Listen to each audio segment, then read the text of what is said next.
አለቃህ ጋር አስታውሰኝ አትርሳኝ አሉት። ምንድነው ይሄ የሚባል? ያው ሽምግልና እንደ መላክ ማለት ነው። ይሄ አባባል ምን ይላሉ ሙፈሲሮች? በድብቅ ነው። ለአላ ይሽዕረሁ አነሁ ልመስሉብ፣ ያኛው ይሰቀላል አለቀልህ የሚል ተስፋ ላለማመጣት ይሄኛውን በድብቅ መጡና ስትወጣ ለአለቃ አሳዳሪህ ዘንድ እኔን አስታውሰኝ፣ እንደዚህ የሚባል የታሰረ ሰው እስር ቤት ተወርውሮ ዞር ብሎ ማንም ያላየው ዩሱፍ የሚባል ጓደኛ አለኝ ምናምን ብለህ አናግርልኝ። ያው ዞሮ ዞሮ አስፈታኝ ነው አይደል? ፈነሲያ አላህ ምን አለ? ፈአንሳሁ ሸይጣኑ ዚክረ ረቢህ፣ ሸይጣን ጌታውን ማስታወስ አስረሳው። በማን ላይ ነው? ወደ ማን ነው የሚመለሰው?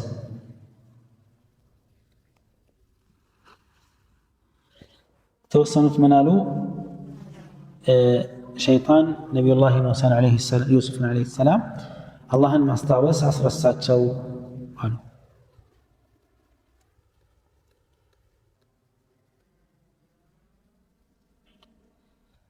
ብዙዎቹ ግን ያሉት ምንድን ነው? ሸይጣን ሳቂውን ይሄ ነፃ የወጣው ሰው እያለ የተለቀቀው ጌታው ዘንድ ወይም አሳዳሪው መንግስት ዘንድ ስለ ነቢዩላህ ዩሱፍ ማስታወስን አላህ ሸይጣን አስረሳ ቀረሳ። ወጥቶ በቃ ቢዚ ነው እሱ በደስታ ምክንያት በሯል። ያ ታሪክ የለም ህልማይቼ ተፈታ ምናምን ምንም የለም። እሱ ስራው ውስጥ ለብቷል። በቃ መትረፉ ራሱ ደስ ስላለው ማለት ነው።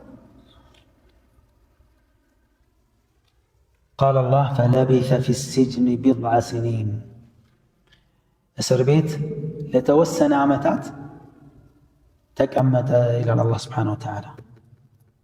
ቢድዕ የሚባለው በአረበኛው ቋንቋ ከ3 እስከ 9 ማለት ነው።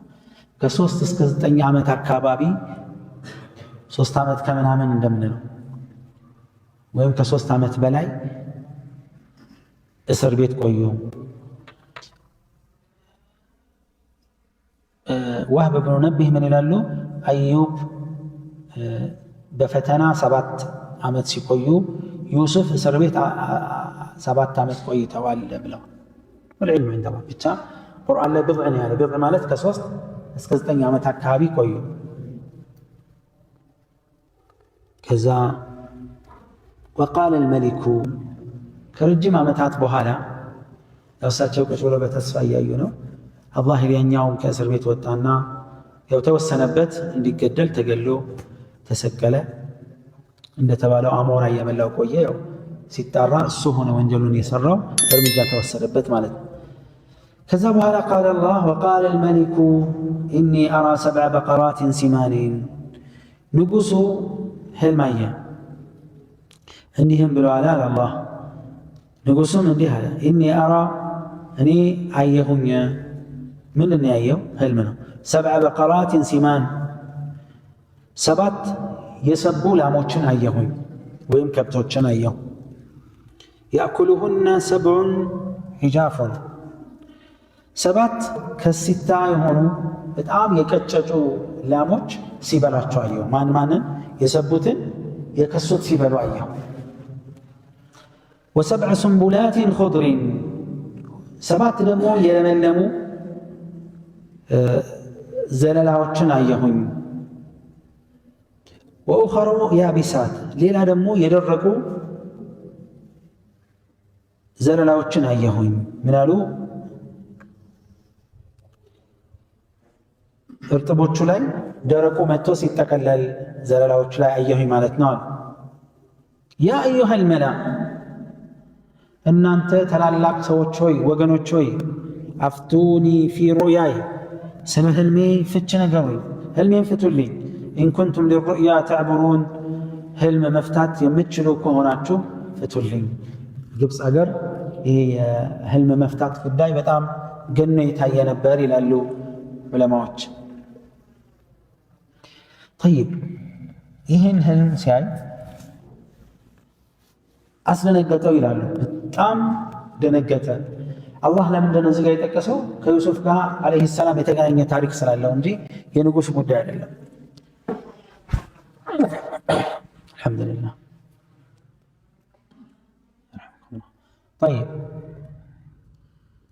የነቢዩ ላህ ዩሱፍ የእስር ቤት መውጫ ከእስር የመለቀቅ አንድ መሰረት ሰበብ ሆኗል ይሄ ክስተት። ምንድነው ክስተቱ? እንዳልኳቸው 7 የሰቡ የደለቡ ላሞችን 7 የከሱ ላሞች ሲበሉ አየሁኝ። አስደንጋጭ ነው። የሰቡት የከሱትን ቢበሉ ችግር አልነበረውም፣ ያው ህልም ነው፣ ግን ብዙ ላይ ከብድ ይችላል። ተቃራኒ ሲሆን ግን ያስፈራል።